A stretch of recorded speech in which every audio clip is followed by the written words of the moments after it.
తలసాని మురళీకృష్ణ గారు ఒక డిబేట్లో కంతేరు దగ్గర నాకు 14 ఎకరాలు భూమి ఉందని, అక్కడ వాళ్ళ అక్కనో చెల్లినో ఉంటారని, సో ఆయన దగ్గర ఆధారాలు ఉన్నాయని చెప్పడం జరిగింది.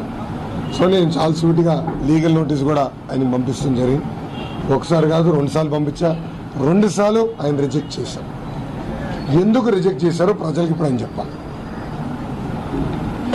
అంటే మీరు ఆరోపణలు చేస్తారు, పారిపోతారు. మేము ఆ బురద మేము దుడుచుకోవాలా? మీరేమన్నారు? 14 ఎకరాలు ఉందన్నారు. మీ అక్కనో చెల్లినో అక్కడనే ఉంటారు అని చెప్పారు. మళ్ళీ నిరూపించండి. అంత ట్రాన్స్పరెంట్ డాక్యుమెంట్లో మీరు అధికార పార్టీ చెందిన వ్యక్తి, గతంలో ఒక కార్పొరేషన్ చైర్పర్సన్గా కూడా చేసిన వ్యక్తి. సో ఆధారాలు మీకు వస్తాం చాలా తేలిక కదా. ఎందుకు మీరు ఫస్ట్ నోటీస్ రిజెక్ట్ చేశారో ప్రజలు చెప్పాలి. రెండోది, ఆధారాలు ఉంటే ఎందుకు ప్రజలు బయట పెట్టట్లేదు? ఇట్లా ఏంటంటే వైకాపా వాళ్ళకి ఆరోపణలు చేస్తాం, బురద జల్తాం, పారిపోతాం అలవాటు. దానికి చెక్ పెట్టేదానికి ఈరోజు నేను డిఫమేషన్ కేసు వేసాను. నేను దాంట్లో చాలా స్పష్టంగా చెప్పా, ఇమ్మీడియట్గా క్షమాపణ చెప్పాలని.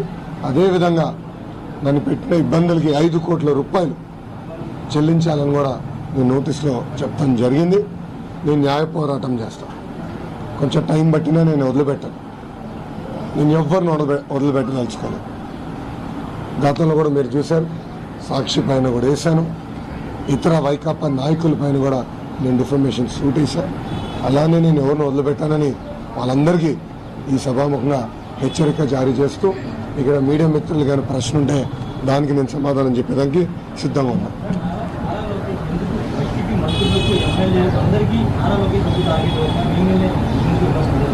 అయ్యా, నారా లోకేష్ని చూస్తే జగన్కి భయం.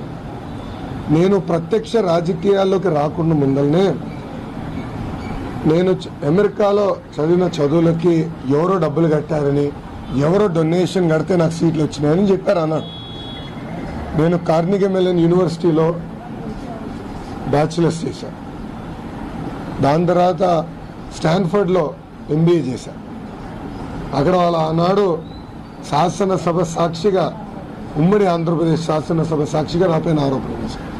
అంటే కష్టపడి చదివింది కూడా ఎవడో రికమెండ్ చేస్తే, ఎవడో డబ్బులు కడితే వచ్చిందని చెప్పే పరిస్థితికి వచ్చారు. ఆనాడు చంద్రబాబు నాయుడు గారు ఆధారాలతో సహా బయటపెట్టారు. శాసనసభ సాక్షి ఆధారాలతో సహా, దెర్ ఆల్ అసెంబ్లీ రికార్డ్స్ పెట్టారు. దాని తర్వాత నాకేదో ఇంకో భార్య ఉందని, ఒక కొడుకుందని ఆరోపణ చేశారు. అంటే వ్యక్తిగతంగా ఆరోపణ చేశారు. ఇది రాజకీయాల్లోకి రాకుండా ఉందా?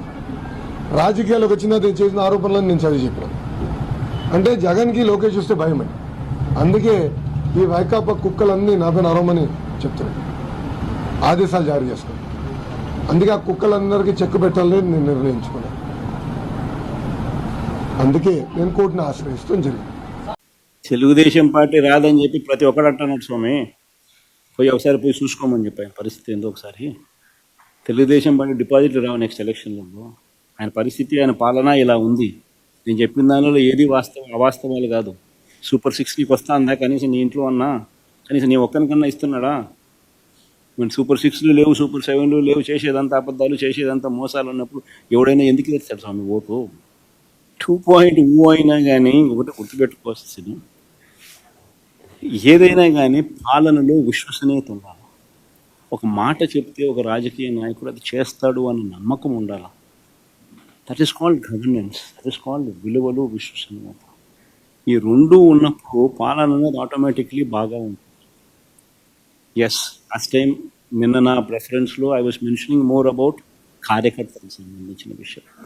ఎందుకంటే లాస్ట్ టైం మనం అధికారంలోకి వచ్చిన వెంటనే జూన్లో అధికారంలోకి వచ్చాం, మార్చ్లోనే కోవిడ్ వచ్చేసింది.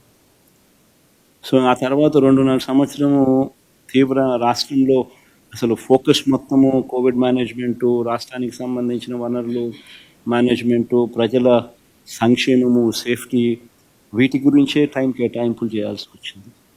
సో ఈ నేపథ్యంలో కార్యకర్తలకు ఒక నాయకుడిగా, ఒక పార్టీ నాయకుడిగా, ఒక లీడర్గా, కార్యకర్తలకు ఒక తండ్రిగా చేయగలిగింది బహుశా నా దృష్టిలో నేను తక్కువ చేసినానని నాకు అనిపించింది.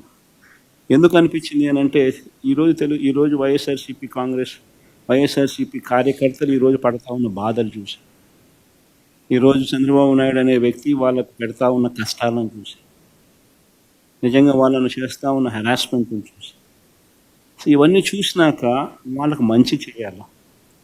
వాళ్ళ మీద ఎవరైతే జులుం ప్రదర్శించినారో వాళ్ళందరికీ బుద్ధి రావాలి. పోలీస్ డ్రెస్ ఉంది కదా అని చెప్పి నీ ఇష్టం వచ్చినట్టుగా నిన్ను ఇల్లీగల్గా అరెస్ట్ చేయకూడదు. There's got to be some account of responsibility. అలాంటి వాళ్ళతో, ఆ అన్యాయం చేసిన వ్యక్తితో, అన్యాయం చేయబడిన వీళ్లకు సెల్యూట్ కొట్టించి క్షమాపణ చెప్పిస్తాం. ఒకవేళ అలా చేయకపోతే చట్టం ముందు నిలబెట్టించే కార్యక్రమం చేస్తాం. ఇలా ప్రతి ఒక్కరికి కూడా గవర్నమెంట్ అంటే మీకు తోడుగా ఉంటుంది అన్న నమ్మకం కలిగించే విధంగా ప్రతి అడుగు వేస్తాం. వైఎస్ఆర్సీపీ 2 పాలన కార్యకర్తలకు భరోసాగా ఉంటుందని మాత్రం ఖచ్చితంగా.